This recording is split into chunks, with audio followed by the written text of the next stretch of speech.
Hi, it's Pastor Andy with Wednesday's discipleship video, and we are talking about the vision that Ezekiel had as it relates to the temple that was no more. This is a new temple, but as we're going to see next week, there are challenges in interpreting when exactly this would take place or what kind of temple this might actually be. But what we do know is that this vision would have captivated the hearts of the exiles. Most of them would have known about Ezekiel's dramatic call to ministry, about his dramatic visions that he had, about the destruction of the original temple, the vision of the destruction of the original temple in Ezekiel 8 through 11. At a minimum, his adversaries would have had a field day with that, saying, well, why are you talking about a vision of a new temple when you had a vision that the old temple would be destroyed? People certainly would have loved to have picked on him for that. But this vision of a new temple was more tangible. The exiled people, within that group, there would have been skilled architects. There would have been craftsmen who would have heard this vision, who would have begun to have dreamed, maybe even to the point of what we would call blueprints of what this might look like, of how this might piece together, of where this might be, of how it could be constructed. Those ideas from those people, it would have spread to other Jews, the word of mouth. We're going to get to rebuild the temple. We're going to get to rebuild the temple. The excitement that probably would have come from all of that, the hope of a return to the homeland, in addition to the prospects of restoring, rebuilding the temple. All of that excitement would have been very high. And even as they considered the dimensions, because there are specific dimensions mentioned in these chapters, the actual materials that would be needed, very similar to the kind of a parallel to the instructions that was given to Moses as it related to the tabernacle, and later given to David and then to Solomon as it related to the building of the original temple.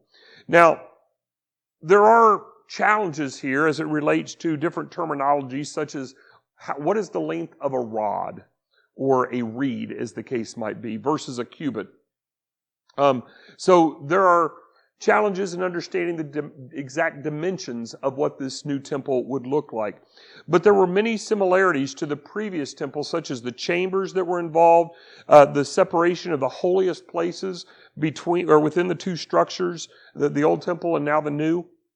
So those identifying remarks that God is giving this vision with, there's still this holy of holy type of place in this new temple, would have helped the people to see that this was God at work, speaking through Ezekiel and preparing for the imminent return of his people to their land and a home for God to reside in, so to speak. Now, the most important part of this vision we find in Ezekiel chapter 43. I'm not breaking down the individual chapters in these videos, Monday and then today and next week. I'm just kind of talking about them collectively, but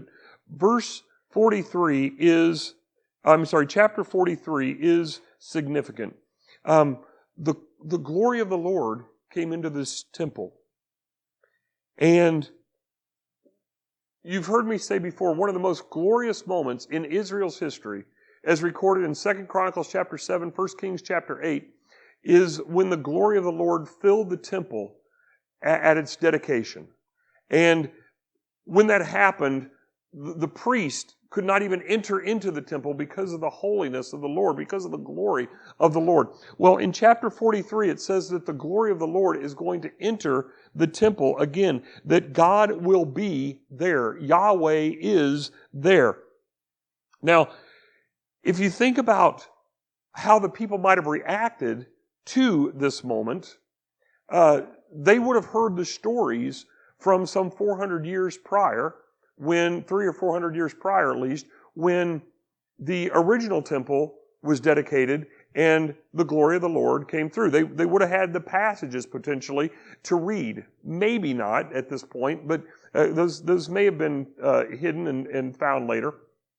But They would have, some of that tradition would have been passed on. Some of those stories would have been passed on, and they would know the significance of when God filled the temple. And now they're hearing that He will fill this temple, that He will enter into this temple as well. And so if God had filled it with His presence in the past, and was going to fill it with His presence in the future, this new temple, then what that would mean to the people is this is a real place, in a real time, in a real city, it is a real building, and that God would be with them again. These are exiles. They have been taken from their land. They have lost their city. The temple that they have worshipped, or at least should have worshipped, has been destroyed. But God is saying here, Yahweh is there. Yahweh will be here in this temple again. And that would bring hope. That would bring purpose. That would bring promise to this people that their fortunes were going to change one day.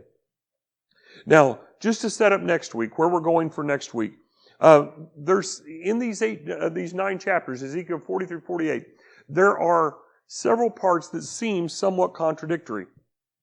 For instance, how do we reconcile animal sacrifices that are found here towards the conclusion of chapter 43 with the people returning from exile if this is a future temple?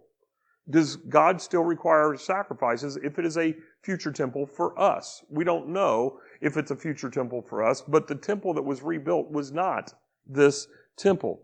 There's other aspects of the writings that do indicate that this temple is eternal, including the statement, the Lord is there, that He will always be there. It is in a sense that God will always be in this temple forevermore, and so therefore, the second temple was destroyed.